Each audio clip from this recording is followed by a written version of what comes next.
Good morning. This is Black Crow Walking and Karen Morley from Phillip Island. I'm from Lake Macquarie in New South Wales, and we're studying A Course of Love by Mari Perrin. We're up to chapter 5, which is all about relationship. And it's taking us into an interesting place, Karen. So we're up to chapter 5, verse 5. Would you like to read the first verse, Karen? Certainly. Relationship exists apart from particulars. This is what you can't conceive of and what your heart must newly learn. All truth is generalizable because truth is not concerned with any of the specific details or forms of your world. You think relationship exists between one body and another. And while you think this is so, you will not understand relationship or union or come to recognize love as what it is. I wonder if that's because we're all love. Relationship is what exists between one thing and another. It is not one thing or another. It is not a third thing in terms of being a third object. It is something separate, but it is something separate, a third something. You realize that a relationship exists between your hand and a pencil when you go to write something down. But it is a relationship you take so completely for granted that you have forgotten that it exists. All truth lies in relationship, even one so simple as this. The pencil is not real, nor the hand that grasps it, yet the relationship between the two is quite real. When two or more are joined together, is not an injunction for bodies to unite, it is a statement that describes the truly real. The one reality that exists. It is the joining that is real, and that causes all creation to sing a song of gladness. No one thing exists without another. Cause and effect are one. Thus, one thing cannot cause another without there being one or joined in truth. I think we'll go one more just so we can get the gist of it, Karen. Yep. Would you like me to continue? Yes, please. We are beginning now to paint you a new picture, a picture of things unseen before but visible to your heart, if not your eyes. Your heart knows love without a vision of it. You give it form and say, I love this one, or I love that. Yet you know that love exists apart from the object of your affection. Love is set apart in a frame not of this world. You hold objects up to capture it, to put a frame around love's vision and say, this is it.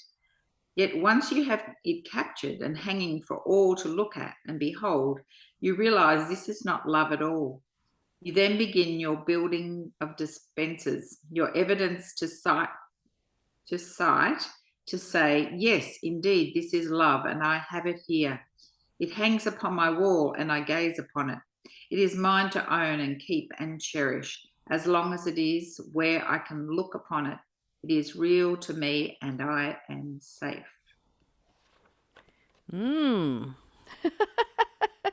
Let's have a look at it. Relationships exist apart from particulars. Relationships exist apart from particulars. This is what you can't conceive of and what your heart must newly learn. So I wonder if that means that when we're looking for certain qualities in a partner, and those are the particulars that we have, then we miss the love. We miss the essence of love. When we're not looking for love, we're looking for particulars. Do you know what I mean? Mm. Yeah. Let's see. Let's explore this and see if we're right or wrong. There's no right or wrong. All truth is generalized because truth is not conceived with any of the specific details of forms of your world.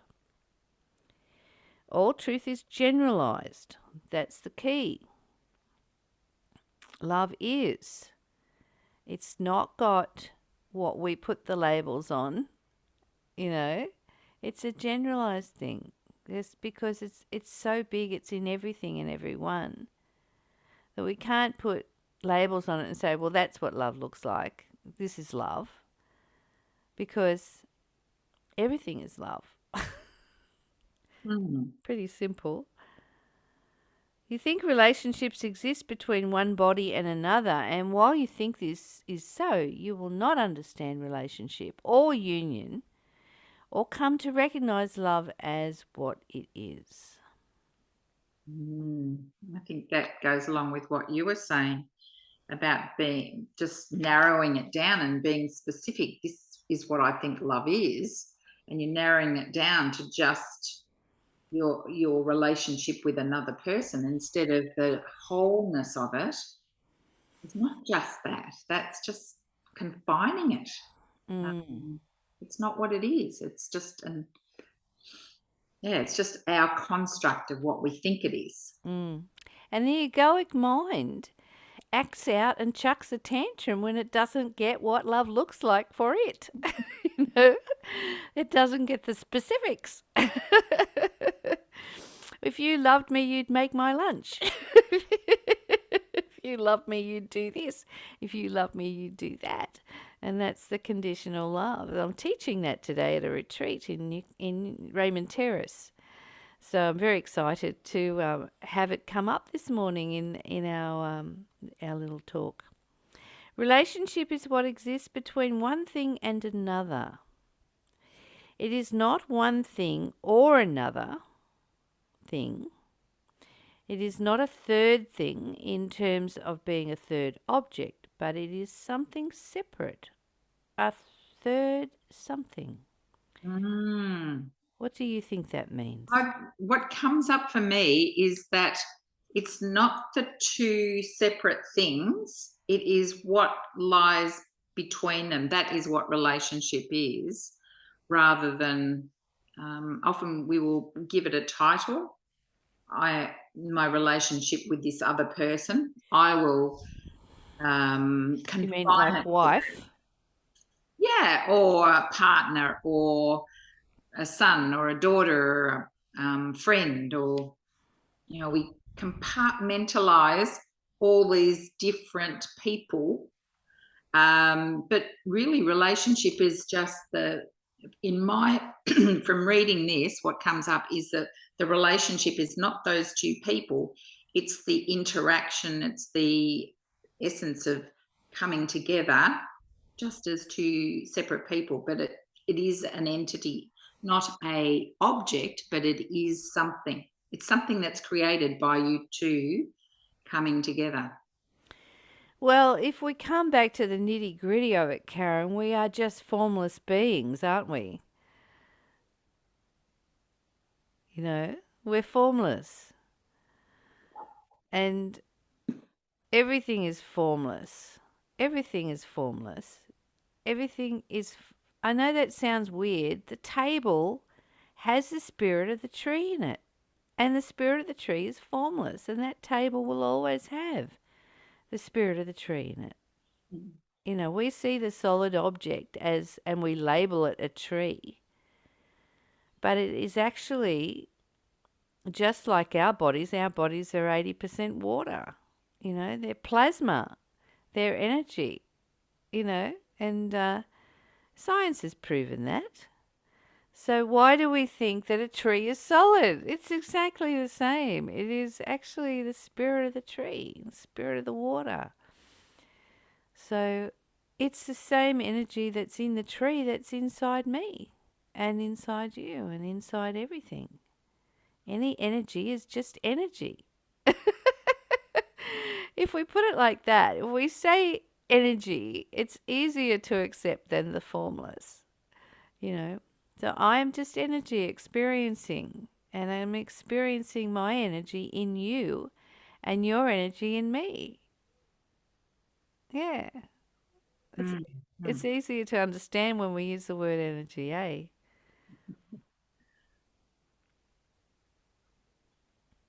Oop, I've lost where we're up to. Um, we've just said it is not one thing or another. This is relationship. It is not a third thing in terms of being a third object, but it is something separate, a third something. Keep So going. then, yeah, now we're up to realizing the relationship Go between your hand and a pencil. go on then. Yeah, you realize that a relationship exists between your hand and a pencil when you go to write something down. But it is a relationship you take so completely for granted that you have forgotten that it exists. So what is it that's actually coming onto the page? Is it the pencil or the idea? Is it the energy of what you want to create, what you want to draw that's coming onto the page, or is it the physical pencil?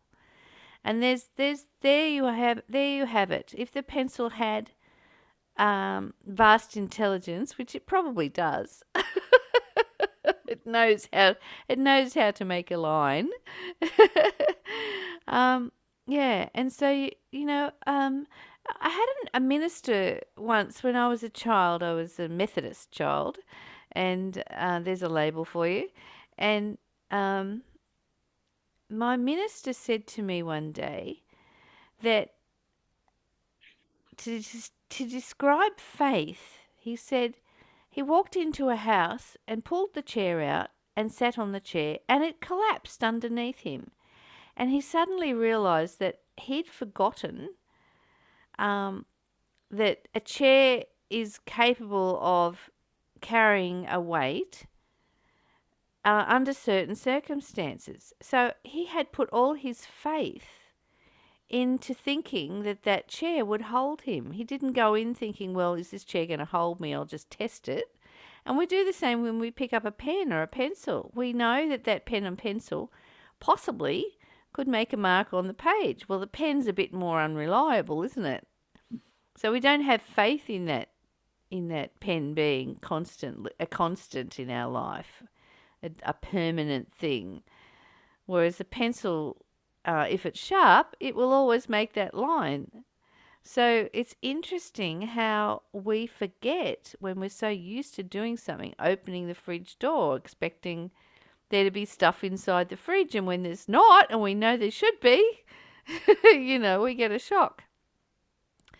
So there is a relationship between us and what we expect, I guess, in some ways. And that's why we need to let go of expectations and become curious and fascinated again, because not everything that we expect is going to happen the way we expect it. Mm, mm. And something that has just surfaced for me is that you might hold a pencil in your hand, and the relationship of that pencil and that hand in you from you will actually create a beautiful drawing. Whereas for me, I might have a pencil in my hand and it creates words on a page. So the relationship is there, it just expresses itself differently. So that was just something, whether it's anything to do with this or not, it just surfaced. Yeah, I guess you're right, because I'm an artist and I'm a trained artist. And so so when I put pen to paper, people expect that some sort of art is going to come out, pencil to paper. And I expect it too. I expect it, and I'm totally disappointed when it doesn't look right.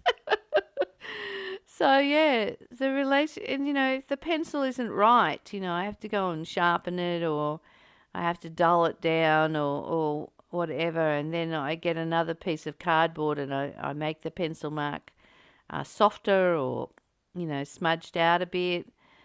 So yeah, there's a definite relationship, because without the pencil I can't make that mark.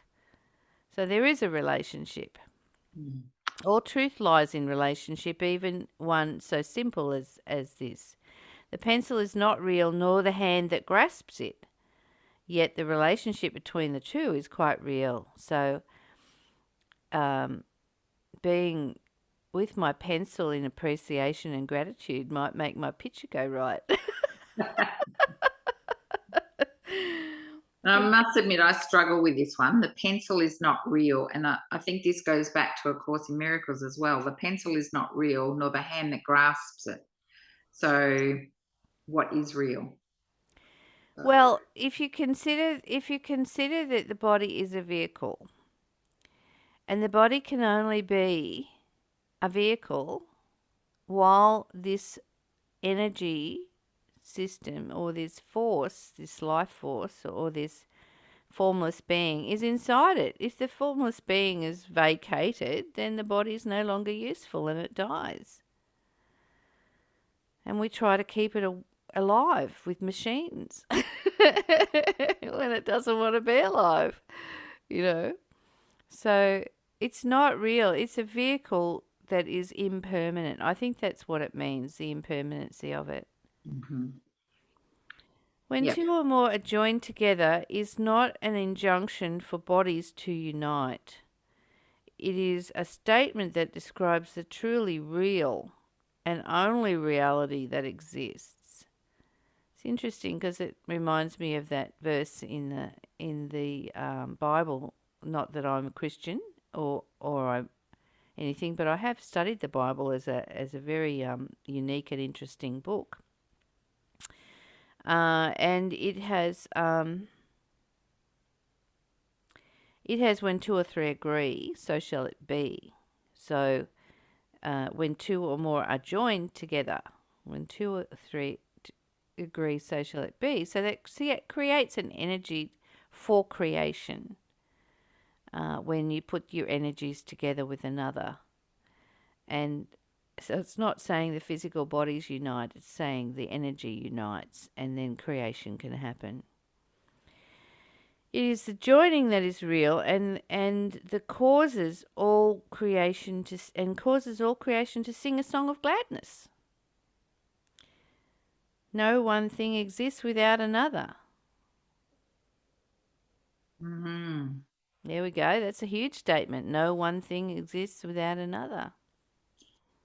I feel in a way relieved because there is a yearning to be with others, be in relationship, as in even short interactions, being here with you, that there is a yearning for that. And that is important, that no one thing exists without another. So me just moseying on my own, not interfacing or relating with another in any shape or form, no, it doesn't have power in it. This is what I'm picking up from this, that we are meant to be in relationship with what is, so with other people, with other things, with nature. Do you remember that movie, that guy that got marooned on the island? Was it Robinson Crusoe? Yes, and there was another one too, something so many days or something. Yeah. Yeah, and he yearned for relationships, so he got a coconut shell and called it a name and talked to it as if it was an entity. Mm. And so we do. Everybody yearns for relationship with something, and we're in relationship. I'm in relationship with the fact that the kettle's not on and I haven't got a cuppa next to me, and that would actually be wonderful. I'd have a relationship with my coffee in the morning or my drink, whatever I'm drinking. Yeah. So there's when we start to generalize the relationships that we're having, we start to see them everywhere. And we've been taking them for granted. We don't think about things when we do them. And I think that's bringing us closer, Karen, to the now. When we're focusing on what we're doing now rather than what's going to happen next or what happened in the past. And that's where our mind likes to lurk. And when you can bring yourself back to having the cup of tea or driving the car, which, I can drive from here to Raymond Terrace today thinking about what I've got to do and, how I'm going to run the course, and I won't even notice where I am. I won't even notice where I am, and I can get there. I can pull up in front of the house and not remember the journey. So I have a relationship with the now, and that's bringing me more and more and more into being present with what's here and what's more important, the moment of now or the future, because the Mm. future's really not here, is it? Mm.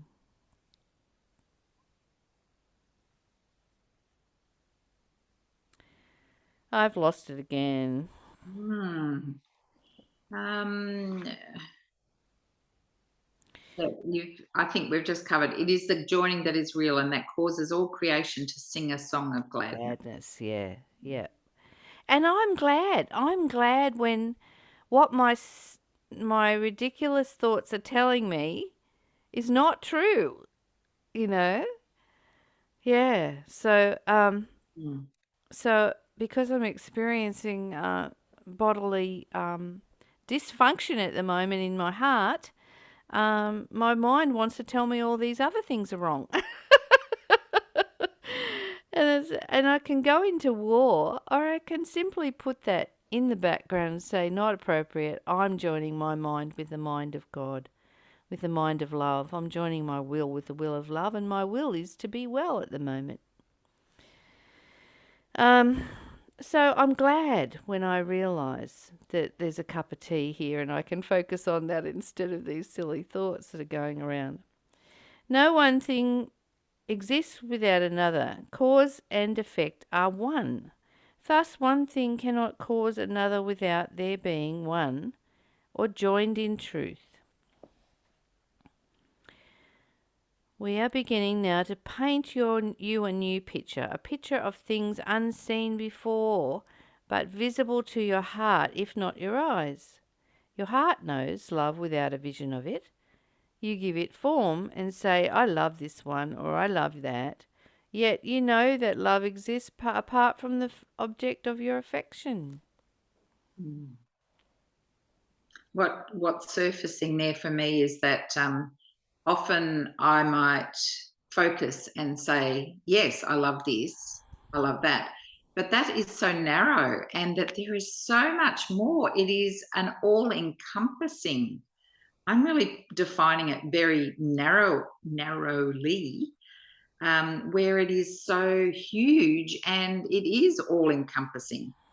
And Mm, it's not just what my eyes are feasting upon, or my thoughts are going towards. It's so much more.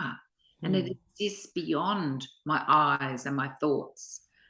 And yeah, so I like that. It exists apart from the object of your affection. And affection, to me, it qualifies it a little bit more, that love is more all encompassing. It is. Whereas affection is a very directed, directing my attention, my feelings, my thoughts towards this one thing. And we can look at something and not see it too, Karen. Mm. That's the thing, that's why when you get an eyewitness, they've all got a different story because we're all focusing on one thing or another thing that's more important to us than what is actually the whole picture. And I think that's what it's asking us to do, is see the whole picture. Be present with what is happening from the point of view of the whole picture, which is that the love in me is in you and the love in you is in me. And that's what creates the relationship. That's what creates this internal connection. And we're all looking for that connection. We're all craving connection with one thing or another. Love is set apart in the frame not of this world. You hold an object up to capture it, to put a frame around love's vision and say, this is it. Yet once you have it captured and hanging for all to look at and behold, you realize this is not love at all. You then begin your building of defenses, your evidence to cite to say, yes, indeed, this is love, and I have it here. It hangs upon the wall, and I gaze upon it. It is mine to own and keep and cherish as long as it is, as long as we, unto death do us part. And you wake up and there's someone next to you who's now bald and and you look in the mirror, and how can you love this person? So it's not about loving the physical body, is it? It's about recognizing love where it exists, which is everywhere. Mm. Mm. And it's so easy to fall out of love and think, oh my God, we're falling in love and out of love all the time. And I think that's a mental sickness, actually. And the reason I think that is because I can't think or eat or do anything other than the obsession of that person. So, codependency becomes a real big issue, especially with Cancerians who want, their children tucked in here permanently. So, like just being, love is free. Love is peaceful. Love is calm. Love is grateful. Love is everything that is the qualities of God. And if you want to label love, then label them the qualities of God, because that's more closer to the truth than anything. And yet the human mind says, well, if you're not those things, I don't love you. Mm. So we're actually all looking for the love of God. We're all looking for divine love in each other. And if you haven't got it, I'm going to divorce you. It's amazing, isn't it? So Yeah, seeking it from without instead of knowing that it is there all along. exactly. Feeling that Exactly. you're wanting to fill a void that you're yearning for, but the yearning is for something that's already there. If we just open our hearts and minds and open ourselves to it, that it is already there. Mm, mm. What a place to come from. Yeah, seeing that beautiful love without conditions in everyone and everything. And then you'll find that the relationships are no longer about control, no longer about who's right, who's wrong, no longer about what you look like, but just treasuring that beautiful connection of love, recognizing and joining with love, you Mm. know.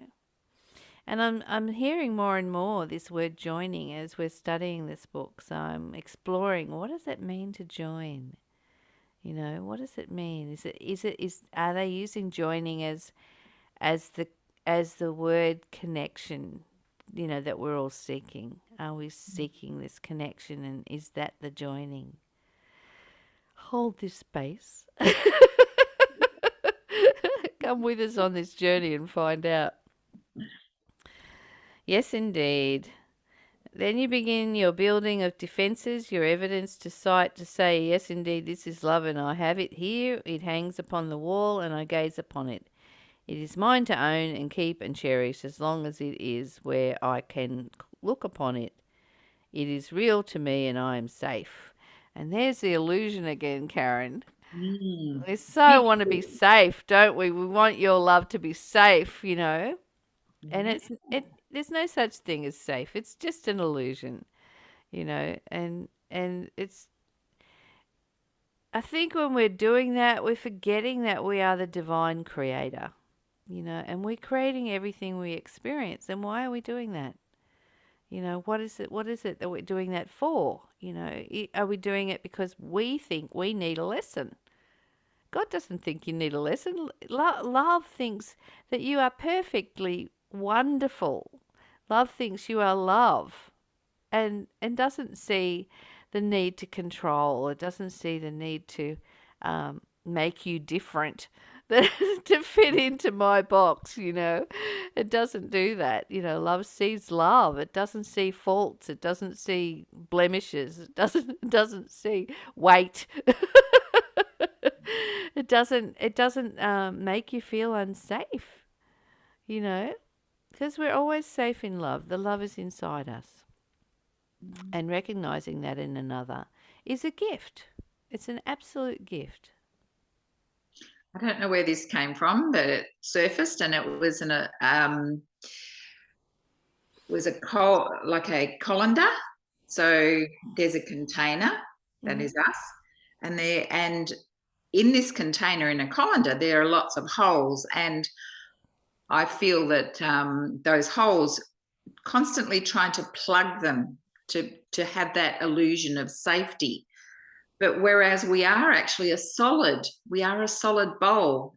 We have put those holes in there and created the illusion that everything's coming out and I need to plug it all up or fill those spaces with something else. Whereas we're actually we're solid and we're whole as we are. Are you talking about the physical body or the spiritual body? Because this formless being is everything, everywhere, and in everyone. It cannot be contained, Karen. No. It cannot be contained. And even when we study the aura is outside the body. It's bigger than the physical body. So that's why you can see its colors.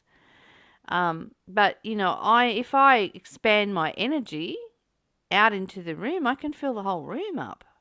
It's definitely not contained. I was just looking at an analogy of plugging. That's Yes. our Yes. illusion of safety, is plugging those holes. Yes. Yeah. Yes, exactly. Whereas when we get rid of the illusion, we realize that we're formless and we're everywhere. I can project my energy at you across the room, or in Phillip Island by just yelling right now. I can project my energy, but I could also project love. I can project my love and you will feel it. That's because love is formless and it can go wherever it is and it recognizes itself everywhere. Yeah, yeah. And so if we put this formless being into a colander, I love that analogy. If we put it into a colander and it just sweeps out the bottom, is that okay? It is in my book. I don't mind going through holes. My desire to plug it all up, to think that Yeah. it's the way it needs to be. Yeah. So what is that desire? Let's look at that. What is that desire? What is it to desire to not have holes? And where would you go if you actually went through the hole? Like, is it really that scary? Is it? I think it's fear of the unknown that keeps us wanting to contain and control everything, wanting it to be the way we know it to be, or wanting it to be as it should be. And that's like the broken chair thing again. We think that the chair should hold us up, and yet it didn't. So the colander needs to be solid in order to contain us, but we're uncontainable. I had an experience where I was in distress and very, very anxious and upset and alone. And I would be reaching out. I'd be trying to ring this person, ring that person, the known people that would provide me with a feeling of safety and ease. And couldn't get hold of anyone. So I sat on the back step in the sunlight and I just sat there and I just released and just said, this is it. And it was like a trap door had opened and I just fell right through. And there was such a peace and contentment. Here I was struggling for this and that and support and everything else. Plugging the holes. Yeah, and I just needed to go through the holes and let go. Yeah. And just be. Yeah. And it was beautiful. It was a beautiful experience of Absolutely. just being. And yet moments before I was so distressed, depressed and anxious, and it was horrible. It felt a horrible place. Yeah, but letting go and allowing it to be allowed me just to sink further down, further. Yeah, well, I was in the shower this morning singing "Love Is Surrender." Love is surrender to love's will, and it's while we're struggling against Karen.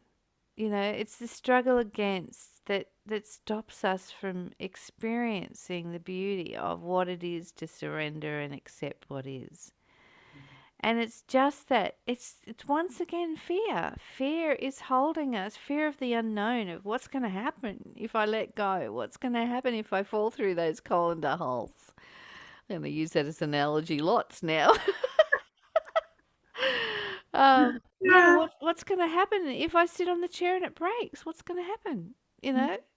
And we're so terrified of the unknown, and we've been trained to be that way, and it's not healthy for us to be that way. So let's dive through the holes. Let's see what's on the other side. Let's go through that big black hole in the universe and see if there's another universe there. Yeah. Well, I hope you all have a wonderful day. I'm off to a retreat, so I'm not going to hang around this morning. So thanks for joining us, and I love you. Bye.